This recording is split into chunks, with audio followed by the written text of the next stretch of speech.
शालिनी की उम्र लगभग 28 साल की हो चुकी थी, लेकिन अभी तक उसकी शादी नहीं हुई थी। शालिनी के मम्मी पापा सरला और महेश जी ने कभी उसकी शादी के लिए कुछ ज़्यादा कोशिश भी नहीं की। शाली मन ही मन चाहती थी कि दूसरी सहेलियों की तरह उसका भी घर बस जाए, लेकिन वो अपने मम्मी पापा से ये बात कहती भी तो कैसे कहती। माँ जानती है, मेरी सहेली है ना शीतल, उसे बेटी हुई है, बड़ी प्यारी बच्ची है उसकी। अरे ये तो बहुत अच्छी बात है। उसकी शादी भी तो 4 साल पहले हो गई थी ना। अब क्या करे बेटा, चाहते हैं तो हम भी यही है कि तुम्हारी शादी हो जाए, लेकिन कोई अच्छा लड़का मिलता ही नहीं।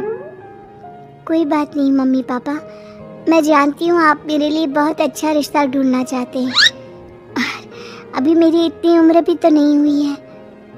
अच्छा शालिनी बेटा, क्या है ना, मेरे पास नई साड़ी नहीं है और मुझे किटी पार्टी में जाना था, तो इस महीने तेरी तनख्वाह आ जाए तो एक नई साड़ी दिलवा देना बेटा।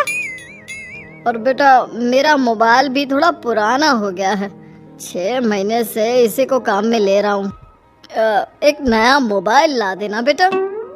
हाँ हाँ मम्मी पापा। और माँ, आप तनख्वाह की चिंता क्यों करती हैं? साड़ी तो मैं आपको कल ही दिलवा दूंगी। और रही बात आपकी मोबाइल की, तो मैं आज शाम को ही ऑफिस से लौटते वक्त ले आऊंगी। अरे भगवान सबको तुम्हारे जैसी बेटी दे, कितना ध्यान रखती है अपने मम्मी पापा का। पापा, आज आप दुकान नहीं जा रहे हैं क्या? वो क्या है ना बेटा, मेरे सर में जरा दर्द हो रहा है, इसलिए आज दुकान जाने का मन नहीं है। पापा दवाई ले लीजिए और अगर हो सके तो चले जाइए। इस तरह दुकान बंद रहेगी तो ग्राहक आना बंद कर देंगे ना। अरे बेटा, तेरे पापा की अब उम्र हो चली है और तू है ना हमारी कमाऊ बेटी, इतनी अच्छी नौकरी करती है, हमारा ख्याल रखती है, तेरे पापा को चिंता करने की क्या जरूरत भला है? ठीक है पापा, आप अपना ध्यान रखिए। मैं ऑफिस से लौटते वक्त आपका फोन ले आऊंगी। और माँ, आपकी साड़ी हम कल लेकर आएंगी। शालिनी के जाने के बाद क्या करे, शालिनी के लिए सच में कोई लड़का ढूंढकर उसकी शादी करवानी है क्या? अरे पागल हो गई हो क्या? वो शादी करके इस घर से चली गई तो हमारे खाने के लिए पैसे कहाँ से आएंगे? जानती हूँ वैसे भी आपको ना दुकान पर जाने में, काम करने में आलस आता है, अच्छे से पहचानती हूँ आपको। हाँ तो क्या हुआ, बेटी नौकरी करती है, जब बच्चे माँ बाप की कमाई पर मजाक कर सकते हैं तो क्या माँ बाप बच्चों की कमाई पर थोड़े दिन चैन से जी नहीं सकते? अरे वो तो हम जी रहे हैं ना। देखा ना, हमारी बेटी एक ही बार में हमें मोबाइल और साड़ी दिलाने के लिए कैसे फट से तैयार हो गई। एक दिन सरला की एक पड़ोसन अपने भतीजी का रिश्ता लेकर सरला के घर आती है। सरला बहन, ये मेरा भतीजा है प्रशांत, इसके लिए रिश्ता ढूंढ रही थी बहुत दिन से। अचानक से तुम्हारी बेटी का ख्याल आया। इतनी सुंदर और अच्छी नौकरी वाली लड़की है, मुझे तो बहुत पसंद है। अरे तुम्हारे पसंद करने से क्या होता है, मेरी बेटी को भी तो तुम्हारा भतीजा पसंद आना चाहिए ना।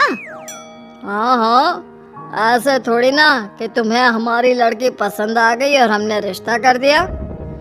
मेरा भतीजा बहुत बड़ी कंपनी में जॉब करता है। अंकल जी, मैंने आपकी बेटी को देखा है और वो मुझे बहुत पसंद है।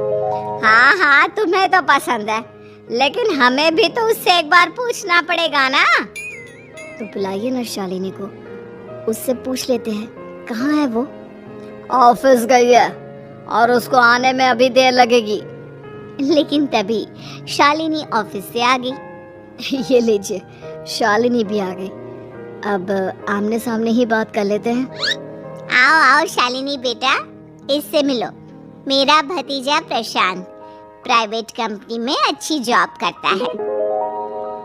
अब बेटा, तुम्हें ये लड़का पसंद है क्या?